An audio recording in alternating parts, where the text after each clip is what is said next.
It's an emotional day for me. It's moving day. Bringing my baby home, moving day. That's right. No, not my kid, not switching houses, none of those things. I'm bringing my first back home. So here in a minute, I'm going to pick up a 2001 Discovery 2 that's been basically sitting in storage for 6 years. Man, it's been that long. 6 years. Anyway, so bringing it home, and I could not be more ecstatic. All right, come along for the ride. We're gonna bring this beast home and start working on it.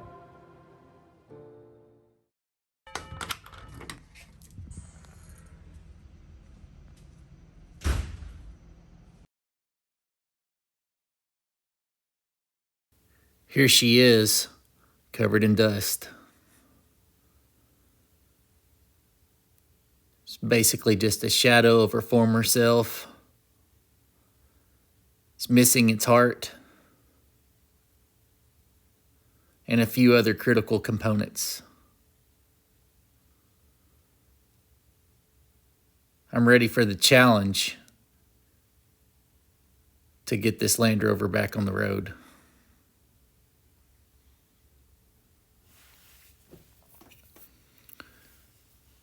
But first we have to check and make sure that this key is in fact the key that fits the tumbler.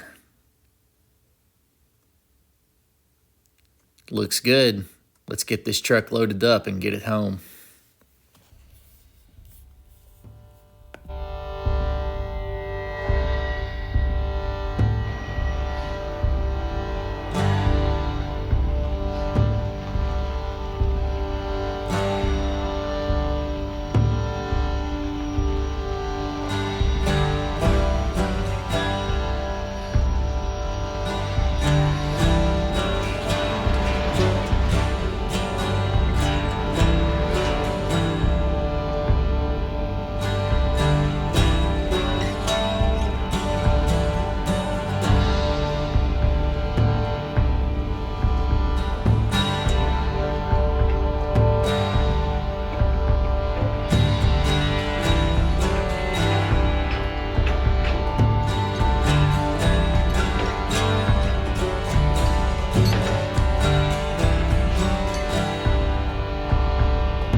Literally so excited I can barely contain myself.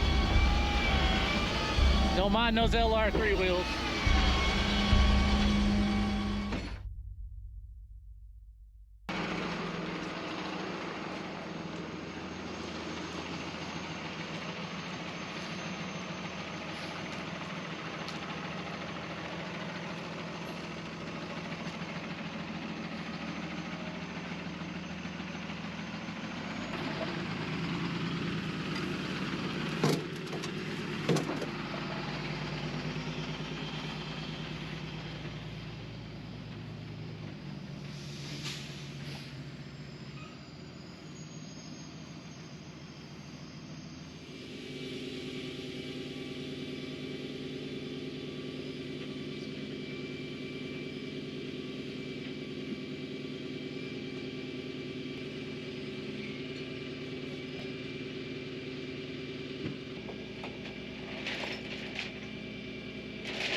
Annette is a 2001 Land Rover Discovery SE with a 4.0 gas/petrol engine.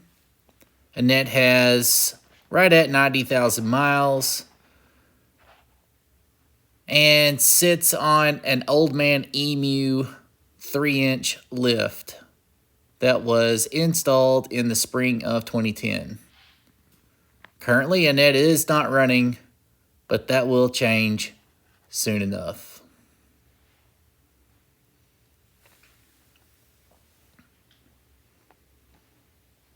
Suspected issue is a blown head gasket, but potentially could be catastrophic engine failure due to a slip liner or a fissure in the block itself. So we are awaiting confirmation, which will be forthcoming in the next episode. So you'll want to stick around for that. All right, so I've got her home, got her ready to start this little tear down to see what the original problem with the engine was. I have my suspicions that it basically stemmed from getting a head surfaced. I'm not 100% sure that I was confident in the work that was done. We're gonna tear it down. We're gonna inspect the head gaskets just to see where the failure point was, hoping that I'll see telltale signs that the head gasket failed. From that point, we will determine whether or not I'm gonna take the motor completely out. But anyway, we're gonna tear it down. I bought this, I believe it's 2009, like the fall of 2009. And I'm almost positive it was the fall of 2009. Purchased it at a little dealership near Addison, Texas. And so it was in pretty good shape. It had been towed behind a motorhome. Probably had more highway miles than it was showing. Had about 60,000 miles when I purchased it. At the point that the head gasket failed, that would have been 2014. And I had only put about 30,000 miles on it. So it's sitting right now with about 90,000 miles. In late 2012, I did a complete tune on the engine. I changed out, I just basically did a top half gasket replacement. New oil pump gear. Went with the 4.6 liter cam kit, and this is the 4.0 gas. Gave it, kind of made the engine open up and sound pretty good. We may end up taking this out and putting a Crowder cam or something like that in place of that, but like I said, it's gonna dictate to me what I do with it. It's really gonna depend on what I find when I start tearing it down. But anyway, the goal is to get this thing back on the road. And I think I'm gonna make this into like a touring or an overland truck.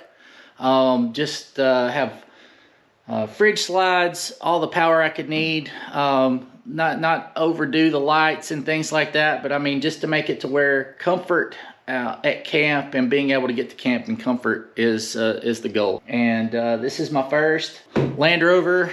And to see it in this state just got to the point where it was bothering me. So I've got room. I've still got to do some organizing in my shop just so it's not so cluttered and whatnot. But yeah. Anyway, that's the story on this ride. And anyway, let's pop the hood real quick and we'll take a look at exactly where we're at to start, and we'll get this wrapped up, and then hopefully maybe by this weekend I can start getting these heads off, and we'll find out whether or not we're gonna have to source a motor, or if we're just gonna start with the rebuild process from here. So here we go.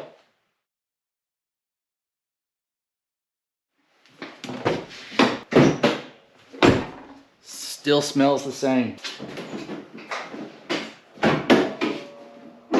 All right, so battery was removed, upper intake was removed, valve covers were removed. I had started hot and heavy on getting to this. I did that one night.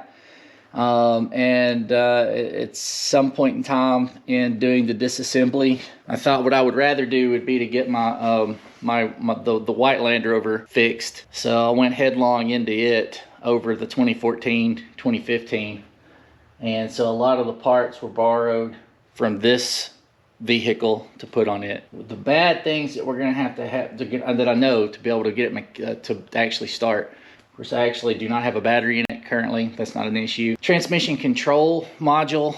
I'll need to source that. So we're gonna need to find that just to see if it'll start. I guess that's about it. Of course, I need a full exhaust system. I use the exhaust system off of this on the white D2. Yeah. Anyway, it's gonna be pretty extensive. But you know, I'm just trying to get to the point to where I've got something that will move under its own power. You know, at least by maybe like Christmas. So anyway, this is gonna be our D2 build, and we're gonna start basically from. It's gonna have let's check all the boxes. We're gonna do modifications. We're gonna do probably a loadout in the back, all that. But as far as trying to diagnose some problems, we're gonna get into some mechanical stuff as well. So thank you for watching. Like, subscribe, share if you haven't been here before. Stick around, watch some of the videos that we've got on here, and if you are returning and you haven't subscribed yet, smash that subscribe button, and